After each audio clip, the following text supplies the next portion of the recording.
One of the exhibits given shows the areas of greatest concentration of withdrawals. The horizontal placement, the horizontal well placement is near but not in those same sections. Again, it has to stay in the top section of the sand and on the top and most highest point in the structural of the Brobsea sand. That concludes the Brobsea Unit A gas sand discussion and reserve potential. We'll move on to the Brobsea C unit, which is an oil sand below the Brobsea gas sand. One of the things that was really exciting about reviewing the files and digging into the information provided from ASTOP and Exxon was the fact that the A2 well was tested not only in the Brobsea gas sand, but is also tested in the C unit, which is oil bearing. It is oil bearing and as defined by the resistivity, the test, and the petrophysics discussed by John Kula.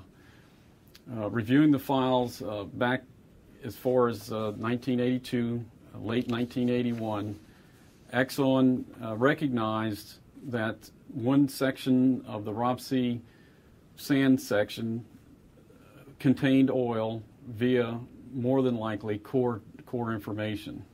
The test information and the test procedure described a significant oil show in what we now call the C section. The test procedure described how to test, and this was a cased-hole test, and that they were to shoot two separate sets of perforations. Again, this is in the A2 well.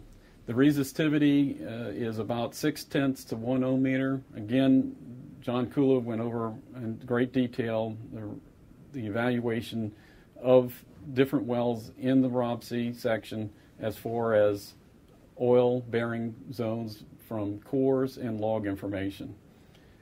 The A2 well was tested in December 1981. The lower section, or the lower resistive section, was actually perforated first, and the well came on very slowly at first, at about a flowing tubing pressure of 90 to 100 pounds. Got the load water off the top and started producing oil within about 2 hours after the test began. The first oil cut was happening around 9:45 in the morning, as according to the records. The rates were around 184 barrels a day on a 20 choke. The rate continued on every 30 to 30 minute interval, continued to increase such that by around 11:30 in the morning, the rate had reached 721 barrels a day on a 1264 choke with nearly 500 pounds of flowing tubing pressure. Shortly thereafter, the rate dropped to zero and the well went to water, and as a result of channeling behind pipe, as evidenced and backup information from the morning reports that are supplied with all the data that you'll be looking through, said that the Exxon ran a radial differential temperature tool and found channels behind pipe, the reason for going from a 700 barrel a day rate to no oil, 100% water in less than 15 minutes. This is an absolutely wonderful test as far as proving up oil bearing in that section of the sand, and allows us to go ahead and consider the reserves in this oil sand proved undeveloped. Exxon did not develop the oil section. They went up and tested the large and much thicker interval in the Brobsea gas as prior discussed, and also completed in and produced the gas, and did not go back into the oil section as of today. No one has penetrated or tried to produce the oil as of today. Similar to the Brobsea gas section, but not as large, the oil reservoir covers an area of about 1,800 acres. This is defined through and by well control.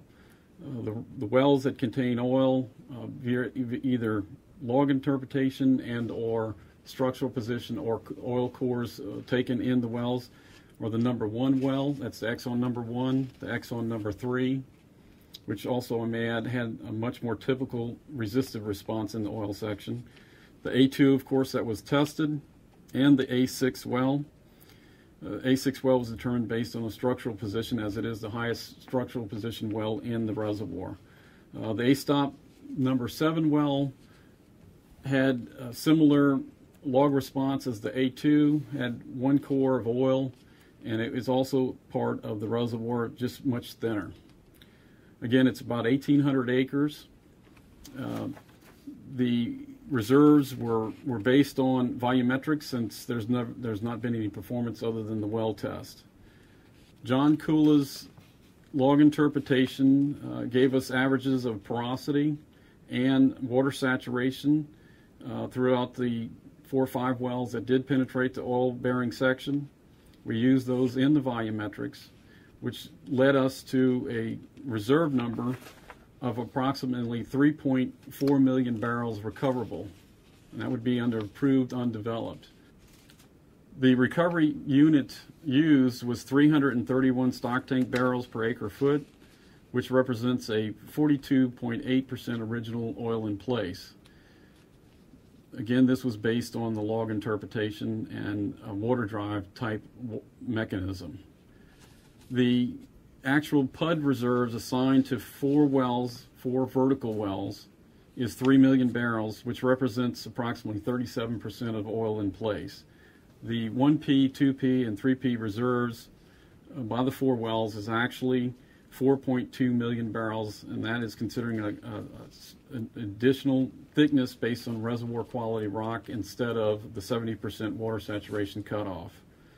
Each well is expected to produce at around 750 barrels a day and recover PUD reserves about 750,000 barrels of oil. The initial rate, of course, was taken from the A2 test. The mechanism, or the way to recover the oil, has been to place 4 vertical wells which have a spacing of about 450 acres each, and each again is going to be recovering around 750,000 barrels of oil on an approved basis. Horizontal wells were considered, but were later not advised or not recommended due to the low resistive nature of the sand, and that geosteering would have a problem staying in sand because of the similar resistivity responses between the shale above and below and the oil section itself. So those were not recommended. Vertical wells are recommended, and in different spacing from the northeast to the southeast sections of the field. Each zone should be conventionally gravel packed, should not be frac packed as a result of a massive water section under the main oil. So you want to stay away from any type of fraction that could allow early water and watering out of your wells.